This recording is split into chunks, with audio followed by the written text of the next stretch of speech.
Estimados hermanos y amigos, el tema de hoy es el pecado de un buen hombre. La Biblia habla del rey David, describiéndole como un buen creyente. El profeta Natán estaba seguro de que David podía hacer cuanto deseara en su propio corazón, porque Dios estaba con él. Primero de Crónicas 17:2. Más tarde, Dios dijo a Salomón que su corazón no era perfecto con Jehová su Dios, como el corazón de su padre David. Primero de Reyes 11:4.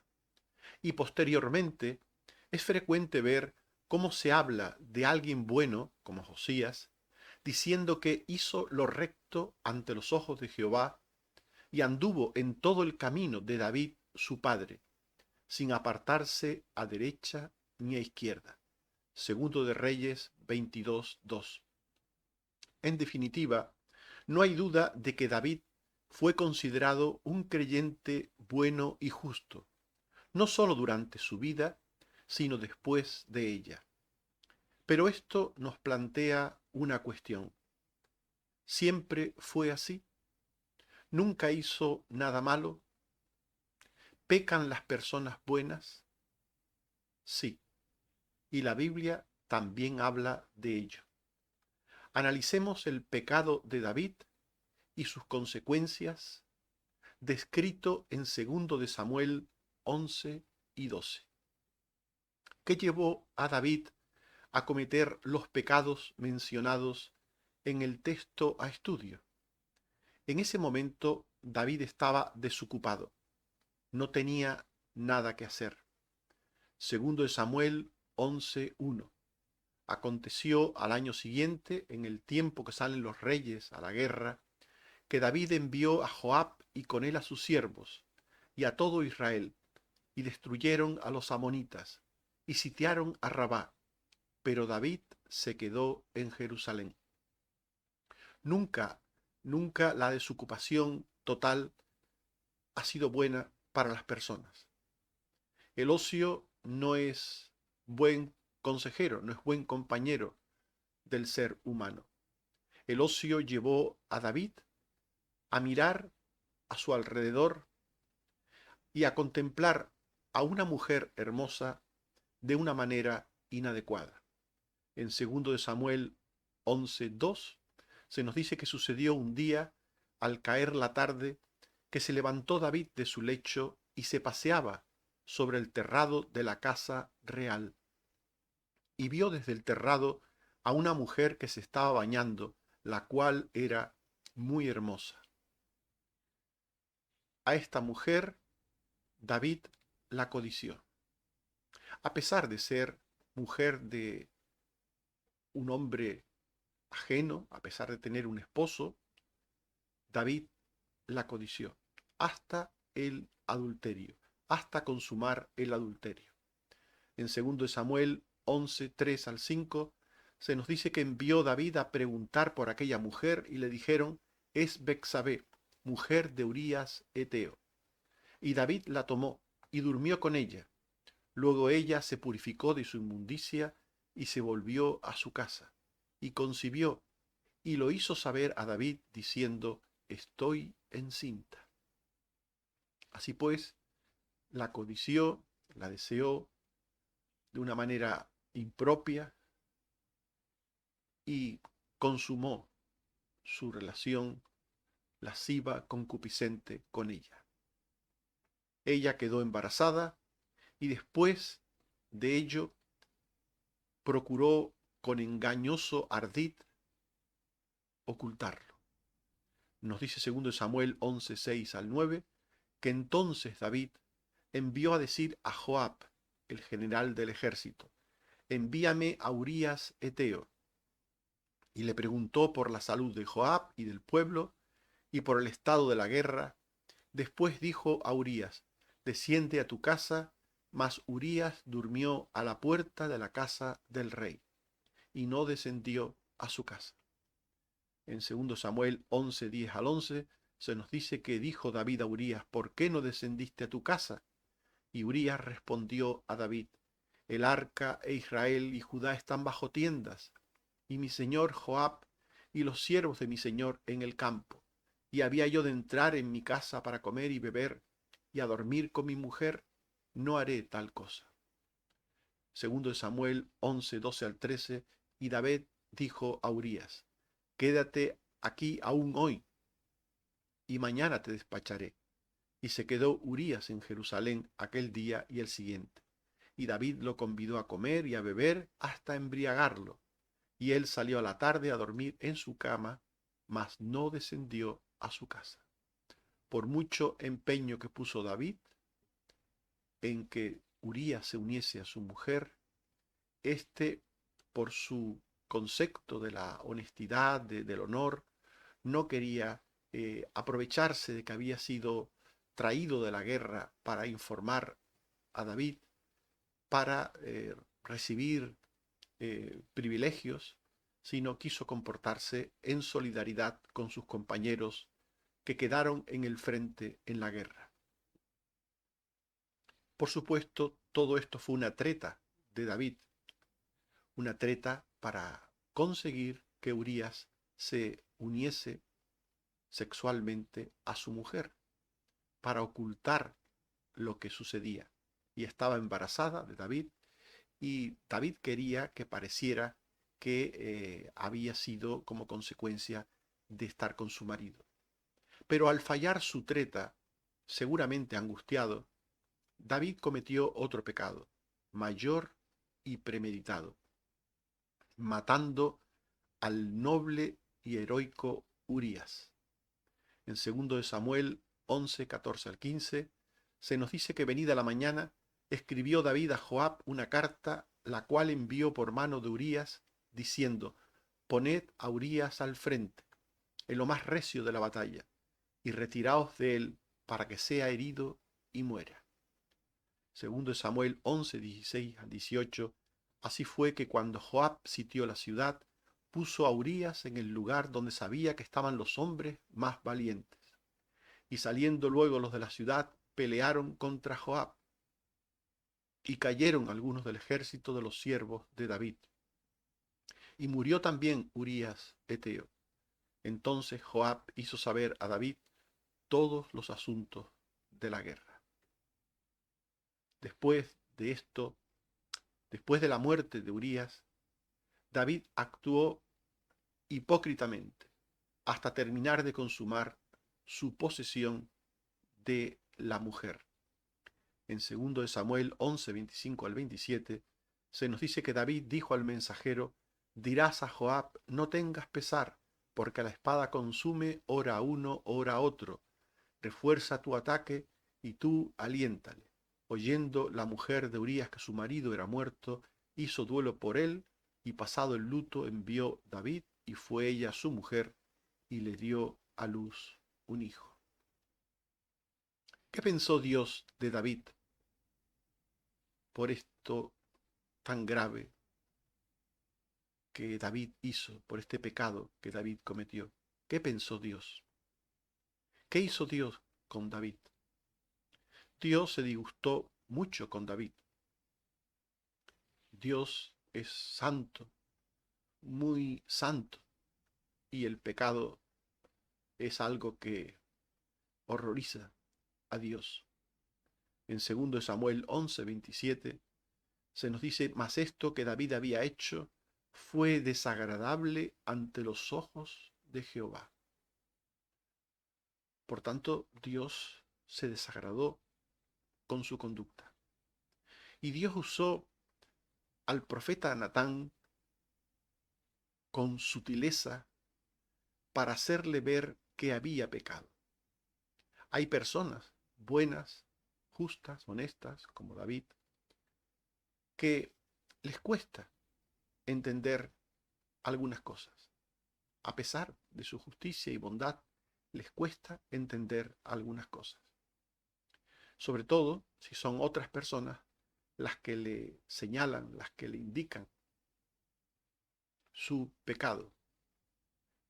Por eso Dios usó al profeta Natán, un hombre que usó de sutileza para hacer ver a David que había pecado. En 2 Samuel 12, 1 al 3, se nos dice que Jehová envió a Natán, a David, y le dijo, había dos hombres en una ciudad, uno rico y otro pobre. El rico tenía numerosas ovejas y vacas, pero el pobre no tenía más que una sola corderita, que él había criado y crecido con él y con sus hijos, bebiendo de su vaso y durmiendo en su seno, y la tenía como a una hija. Y en 2 Samuel 12, 4 al 6, se nos dice, y vino uno al hombre rico, y éste no quiso tomar de sus ovejas y de sus vacas, para guisar para el caminante, sino que tomó la oveja de aquel hombre pobre. Entonces se encendió el furor de David contra aquel hombre, y dijo a Natán, el que tal hizo es digno de muerte, y debe pagar la cordera con 4 tantos. De esta manera, tan sutil, el profeta le habló a David de lo que él había hecho. Llegado el momento, Dios hizo que el profeta le reprendiese directamente, hasta que se arrepintió.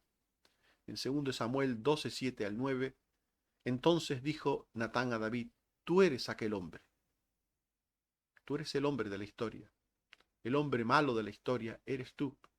Así ha dicho Jehová, yo te ungí por rey sobre Israel, y te habría añadido mucho más. ¿Por qué pues tuviste en poco la palabra de Jehová, haciendo lo malo delante de sus ojos? A Urías heriste y tomaste por mujer a su mujer. Y David se arrepintió. Se arrepintió y el Salmo 51 es un ejemplo de ese arrepentimiento, es la señal, la muestra de ese arrepentimiento. En él David diría, ten piedad de mí, oh Dios, conforme a tu misericordia, borra mis rebeliones, lávame más y más de mi maldad, y límpiame de mi pecado. Y en 2 Samuel 12:13 se nos dice que dijo David a Natán, pequé contra Jehová. Y Natán dijo a David, también Jehová ha remitido tu pecado, no morirás. Por tanto, David se arrepintió de aquello que había hecho, y Dios le perdonó las consecuencias eternas de su pecado. Las consecuencias eternas tienen que ver con las consecuencias del pecado después de la muerte. Pero el que Dios perdone las consecuencias eternas del pecado no significa que el pecado no tenga consecuencias temporales en esta vida.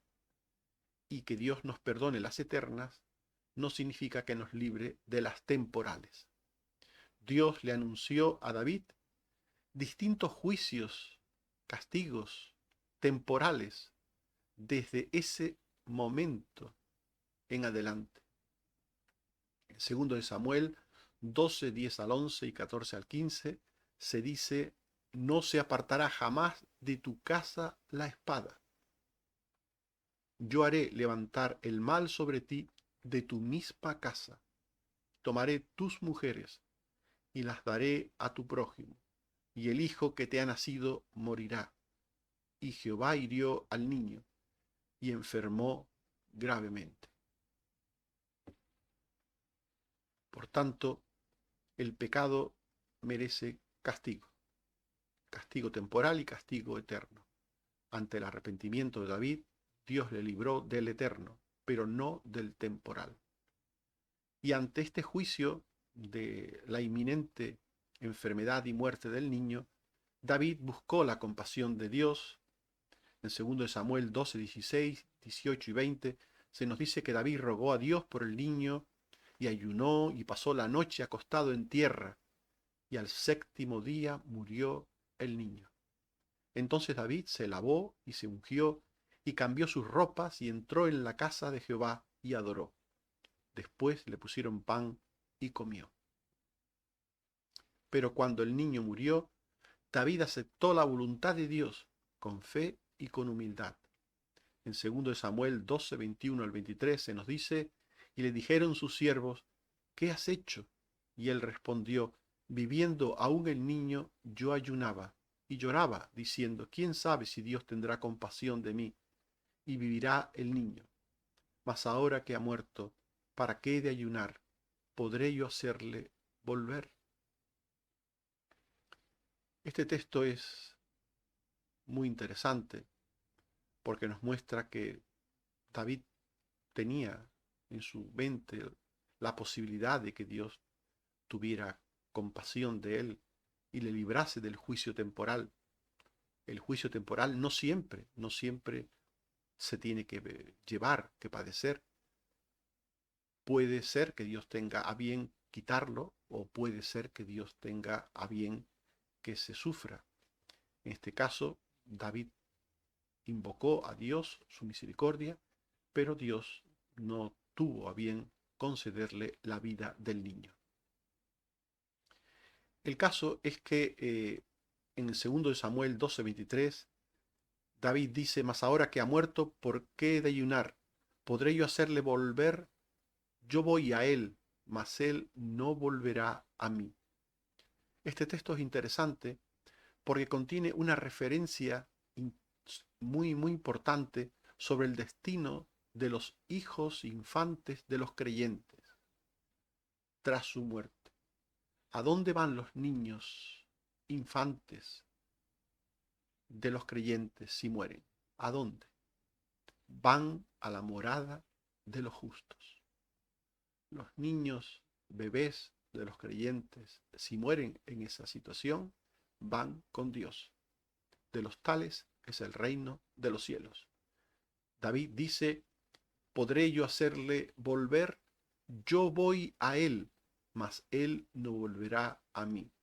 David, un justo, un creyente, alguien que esperaba estar con Dios, sabía que se iba a encontrar con su hijo en las moradas eternas. Por tanto, este texto nos habla del destino final de los niños de los creyentes. Dios le castigó, le quitó la vida a aquel niño, pero lo importante es que aquel niño no se perdió, aquel niño fue directamente a la presencia de Dios.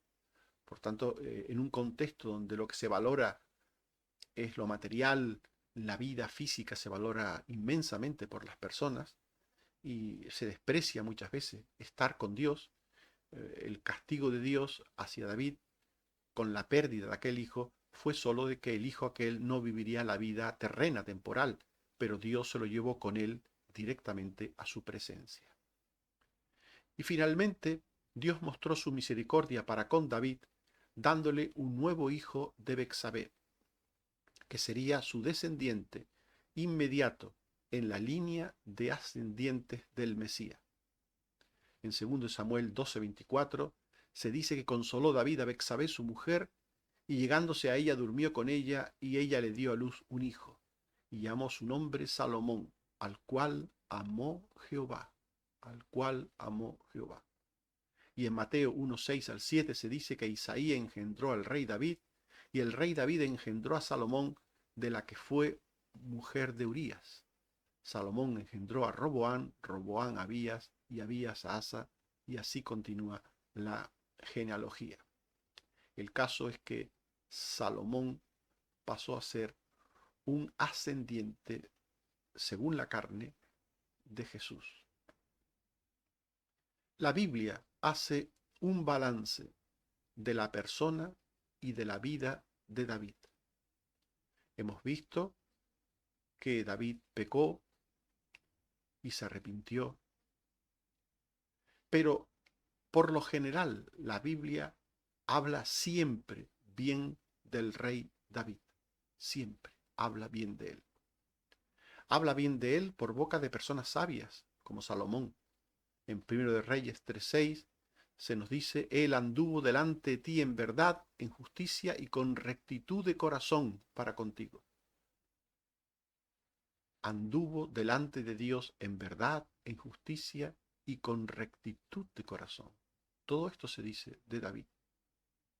También los apóstoles, ya en el Nuevo Testamento, llaman a Jesús hijo de David. Lucas 1:32. Este será grande y será llamado Hijo del Altísimo, y el Señor Dios le dará el trono de David su padre. Si David hubiese sido considerado en general una mala persona, no se hablaría de Jesús como aquel que tenía el trono de David su padre. También Dios mismo, por revelación, hablando de David a personas buenas o malas, siempre tenía palabras de elogio para David. En Primero de Reyes 9:4 se nos dice que David anduvo en integridad de corazón y en equidad, haciendo todas las cosas que yo te he mandado y guardando mis estatutos y mis decretos. Aquí se le presenta como un hombre íntegro, equitativo, fiel, obediente. Y en Primero de Reyes 14:8, David, mi siervo, guardó mis mandamientos y anduvo en pos de mí con todo su corazón, haciendo solamente lo recto delante de mis ojos. Este texto es muy interesante porque hace como un balance final y global en la vida de David.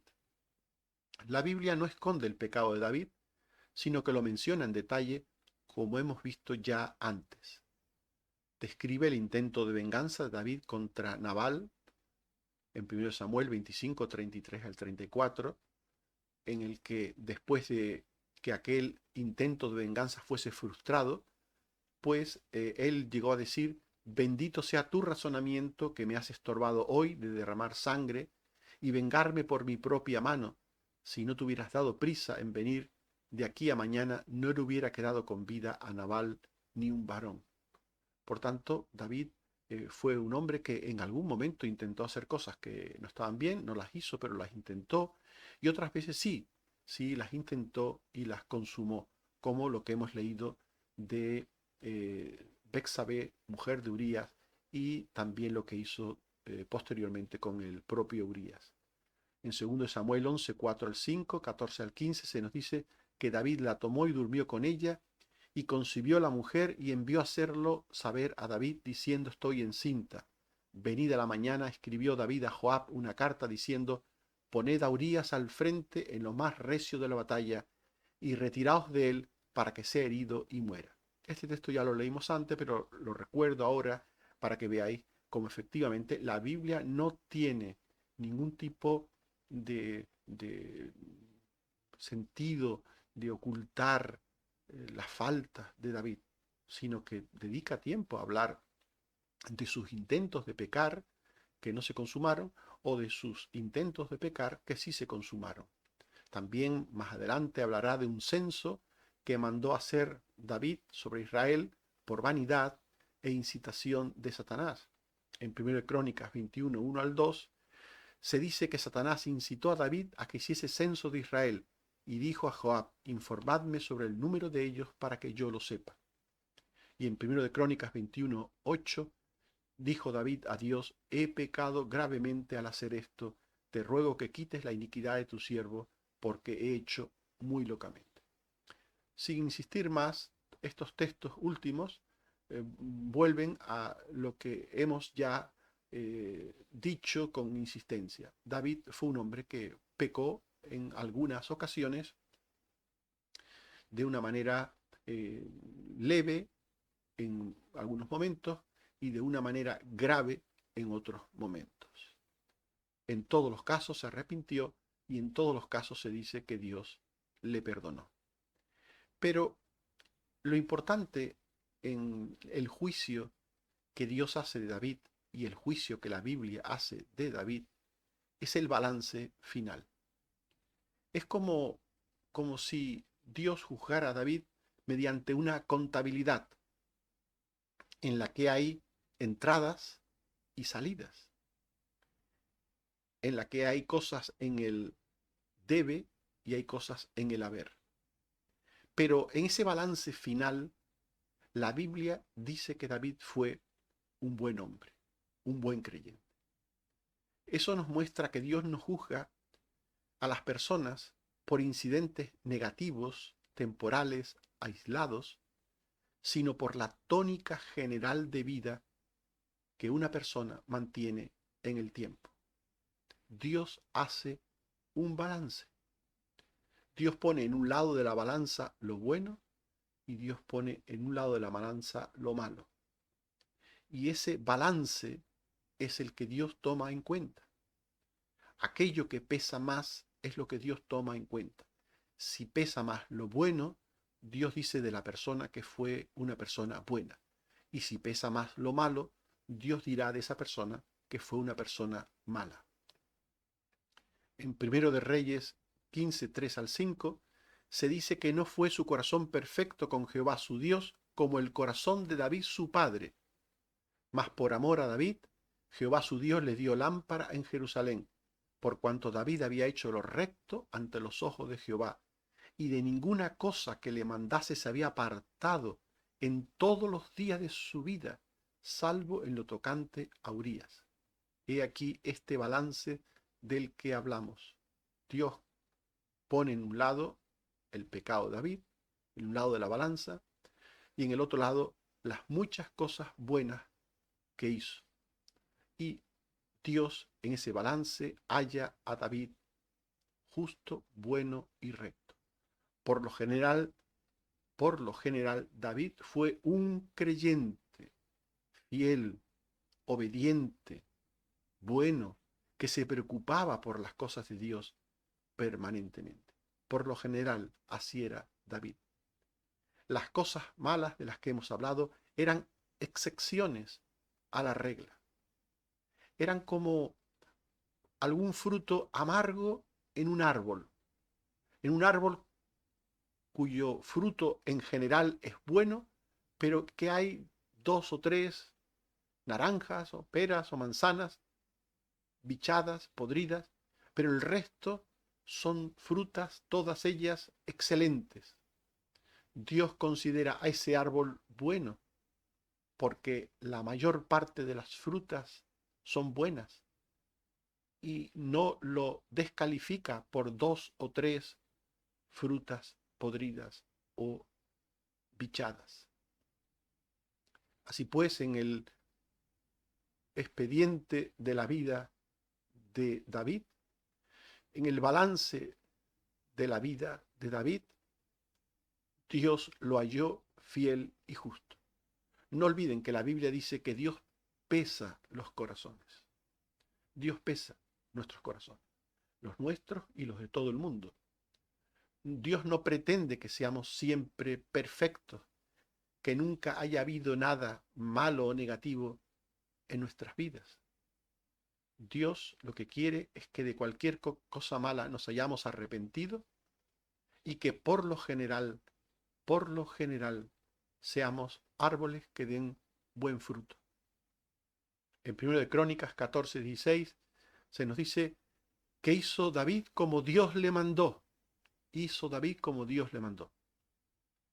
Y en 2 de Crónicas 6, 8, mas Jehová dijo a David, mi padre, respecto a haber tenido en tu corazón edificar casa a mi nombre, bien has hecho en haber tenido esto en tu corazón. David no solo hizo cosas buenas, sino que también deseó hacer cosas buenas que no pudo hacer, pero que las deseó grandemente en su corazón, como deseó edificar el templo de Dios. Además de todo esto, David fue un instrumento de Dios para comunicar su voluntad. Fue un instrumento inspirado por el Espíritu Santo para transmitir la palabra de Dios. En Romanos 4, 6 al 8 se dice como también David habla de la bienaventuranza del hombre a quien Dios atribuye justicia sin obras, diciendo, bienaventurados aquellos cuyas iniquidades son perdonadas y cuyos pecados son cubiertos. Bienaventurado el varón a quien el Señor no inculpa de pecado. Estas palabras de David, citadas por el apóstol Pablo, nos muestra que fue un instrumento de Dios para comunicar su palabra inspirada, su palabra que es para nosotros hoy la palabra de Dios.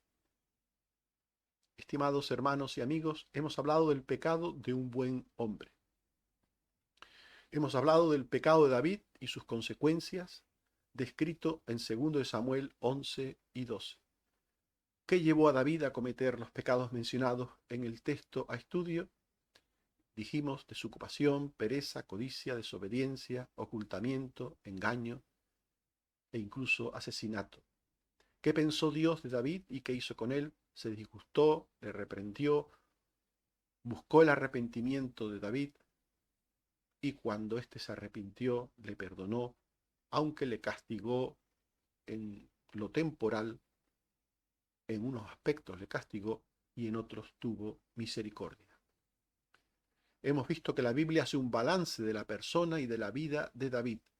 La Biblia habla generalmente bien del rey David y no esconde su pecado, sino que lo menciona en detalle. Pero en el balance final, la Biblia dice que David fue un buen creyente, pues Dios no juzga a las personas por incidentes negativos aislados, sino por la tónica general de vida. Dios pesa los corazones. En 1 de Samuel 19:4 se dice, Jonatán habló bien de David a Saúl su padre, y le dijo, no peque el rey contra su siervo David, porque ninguna cosa ha cometido contra ti, y porque sus obras han sido muy buenas para contigo. Que Dios nos ayude a entender estas cosas que hemos considerado. Amén. Oremos. Señor, te damos gracias por tu palabra. Te pedimos que nos ayudes a hacer siempre lo bueno y no lo malo. Y si algún día, por causa del pecado, hacemos lo malo, ayúdanos a arrepentirnos pronto, a abandonar el pecado, a pedirte perdón, a buscar en ti el auxilio. Señor, que nuestra vida esté llena de buenas obras, de manera que en el balance final que hagas de nosotros resultemos aprobados por ti. Que tú, que pesa los corazones, puedas ver que en nosotros pesa más lo bueno, lo justo, lo honesto, lo verdadero, que lo malo. Ayúdanos, Señor, a obrar el bien mayoritariamente en nuestra vida, siempre que sea posible que hagamos lo bueno y lo recto, oh Padre, como David. También ayúdanos a no juzgar a las demás personas por asuntos aislados y encasillarlos en condenas injustas. Ayúdanos también a hacer balance, como tú haces, de la vida de las personas y a tener una consideración de las personas por lo general de sus vidas. Independientemente de cualquier error que hayan podido cometer, que sepamos ver lo general, la conducta general a lo largo del tiempo, mantenida delante de ti con fidelidad. Gracias también de nuevo por la salud, por los cuidados que tienes con tus hijos. Bendito seas, Señor. Seguimos poniendo ante ti a todos y cada uno de los enfermos, de los familiares de los enfermos. También seguimos poniendo a Bexabé, a Fran y a Enot, que tú sigas cuidándoles. También a Cari y a su niño. Ayúdale. Y por todos tus hijos, Señor, ayúdanos. Líbranos del mal y del maligno. Por Jesucristo tu Hijo, te damos las gracias y te lo pedimos todo. Amén. Que el Señor nos bendiga a todos. Amén.